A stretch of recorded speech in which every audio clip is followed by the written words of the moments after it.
उत्तराखंड के रामनगर के पास Corbett tiger reserve के बिजरानी रेंज में गुरुवार दोपहर एक ऐसा हादसा हुआ जिसने पूरे इलाके को हिलाकर रख दिया।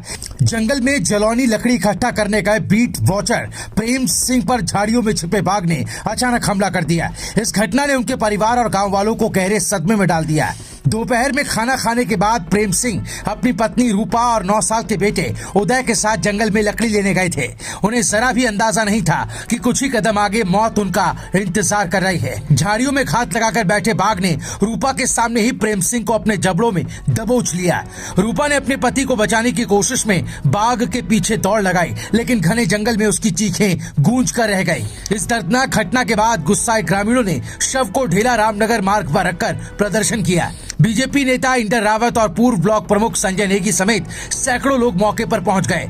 गांव वालों ने बाघ को पकड़ने या मारने की मांग की और 3 दिनों का अल्टीमेटम दिया है। कॉर्बेट टाइगर रिजर्व के उप निरीक्षक राहुल मिश्रा और अन्य अधिकारियों ने घटनास्थल पर जाकर स्थिति का जायजा लिया। बाघ को पकड़ने के लिए कैमरा ट्रैप और पिंजरे लगाए गए हैं। मृतक के परिवार को नियमानुसार मुआवजा और पत्नी को नौकरी देने का आश्वासन दिया गया।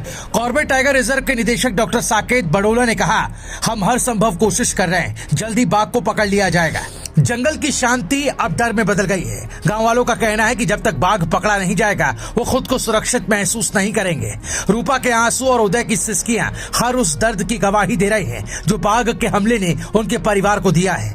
आने वाले दिन ये तय करेंगे कि ये घटना केवल एक दर्दनाक याद बनकर रह जाएगी या गाँव वालों के लिए एक नई चुनौती का सबब बनेगी। कॉर्बेट टाइगर रिजर्व जो अपनी विशालता और खूबसूरत वन्य जीवन के लिए प्रसिद्ध है, अब बाघों के हमलों के लिए भी चर्चा में है। बिजरानी रेंज के सांवलदे में प्रेम सिंह की दर्दनाक मौत के बाद इस इलाके में बाघों के हमले का एक और उदाहरण सामने आया, जो इस क्षेत्र में हुए कई हमलों का हिस्सा बन गया है।